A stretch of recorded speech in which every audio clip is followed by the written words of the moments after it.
A pior ditadura é a ditadura do judiciário, né? Porque contra ela não há quem recorrer. E é justamente aonde começa a sucumbir um dos pilares que sustentaria a democracia, né? Que seria o responsável por estar, inclusive, mantendo, defendendo a Constituição Federal. Veja, o problema não é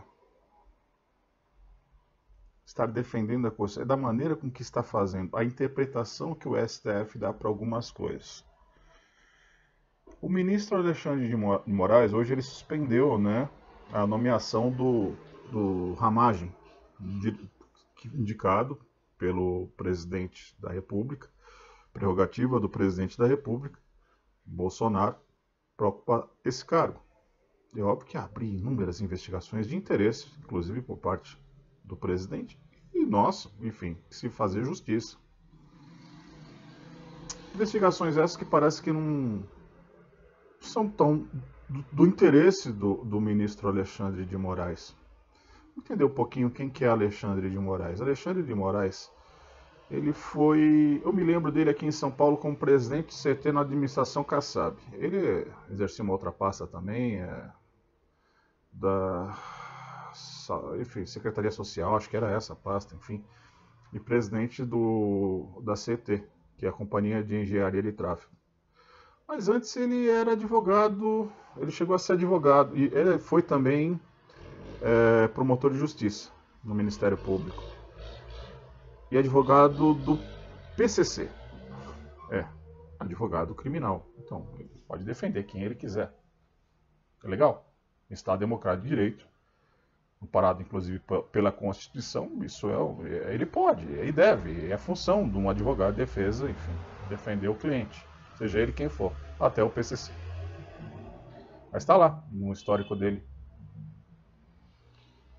Enfim, depois ele foi para a Secretaria de Segurança Pública aqui de São Paulo, na gestão Alckmin, né?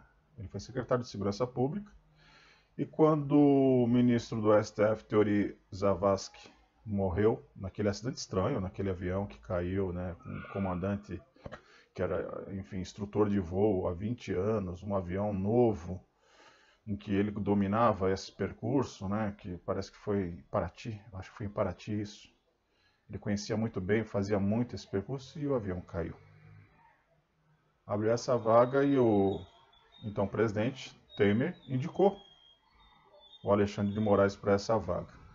Indicação política, né, senhor Alexandre de Moraes? Não foi a indicação política? Então, deixa eu entender, por que o presidente não pode fazer uma indicação política de um delegado-geral da Polícia Federal, sendo que é prerrogativa dele, amparado inclusive pela Constituição, ao qual o senhor é um dos pilares, deveria ser um dos pilares, em defesa da Constituição e dessa lei? Ah, porque o juiz Moro disse que era de interesse e interferência do presidente nas investigações. Olha, o senhor sabe que isso não acontece. Como secretário de Segurança Pública, o senhor sabe que não é bem assim que funcionam as coisas.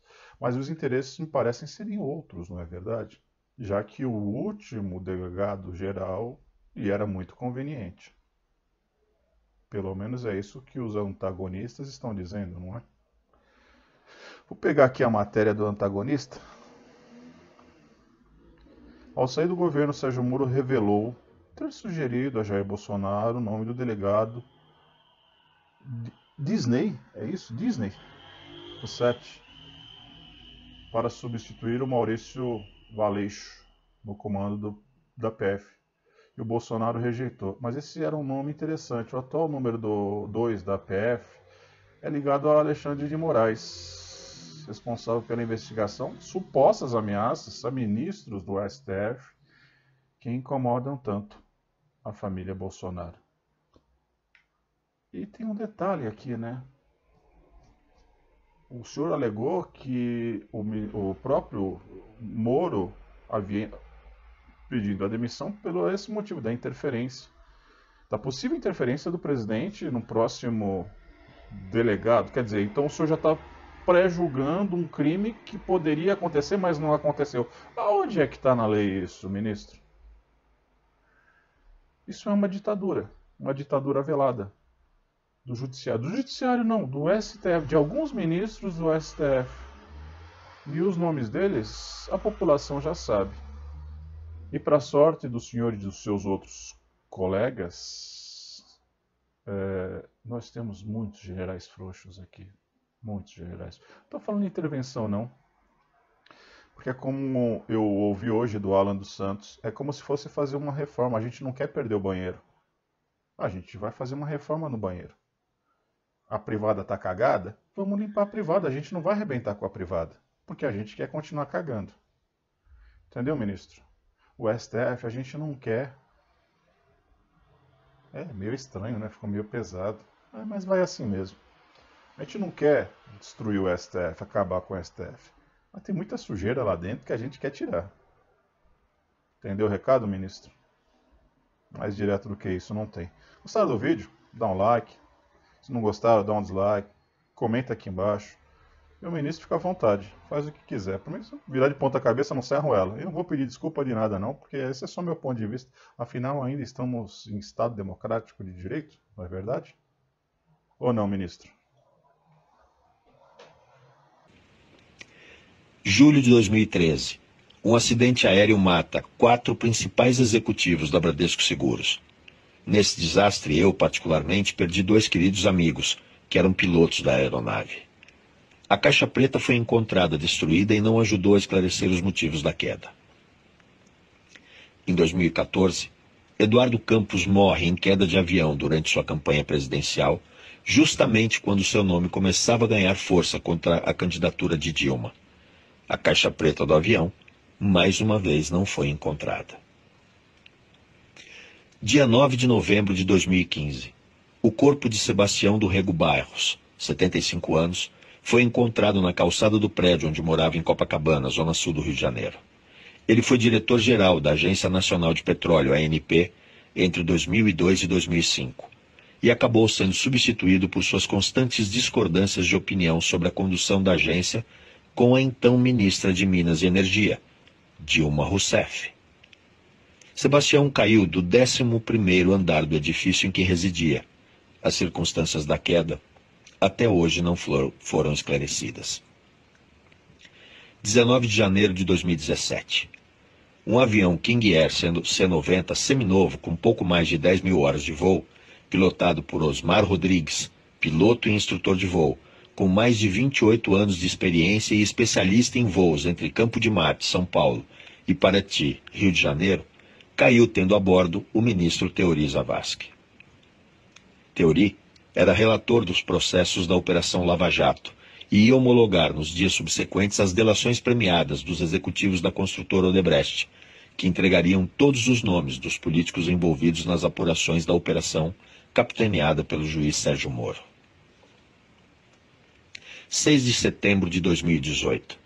Jair Bolsonaro, candidato à presidência da República, é esfaqueado enquanto era carregado pelo povo na cidade de Juiz de Fora, em Minas Gerais. O ator do atentado, Adélio Bispo de Oliveira, de 40 anos, militante do PSOL, desempregado há mais de 3 anos e vivendo de pequenos bicos, viajou de avião até o local onde Bolsonaro iria se apresentar e ficou hospedado em um hotel.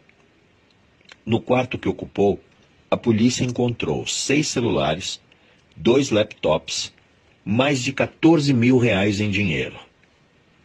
Assim que a notícia da prisão de Adélio foi divulgada, uma equipe de 5 caríssimos e famosos advogados criminalistas apresentou-se para fazer sua defesa. Porém, quando questionados sobre quem estaria pagando pelos seus serviços, recusaram-se a prestar tal informação, alegando segredo profissional. 28 de setembro de 2018. A polícia conclui que Adélio agiu sozinho no crime contra o candidato. Era apenas um lobo solitário, como são chamados esses homicidas. Lobo solitário, desempregado, hospedado em hotel, com 6 celulares, 2 laptops, 14 mil reais de dinheiro e equipe de criminalistas famosos. Um pouco estranho para um desempregado, Não, não, com certeza, tudo isso devem ser apenas coincidências. Acho que esse nosso povo brasileiro é que tem imaginação demais. Wilson Sadotti.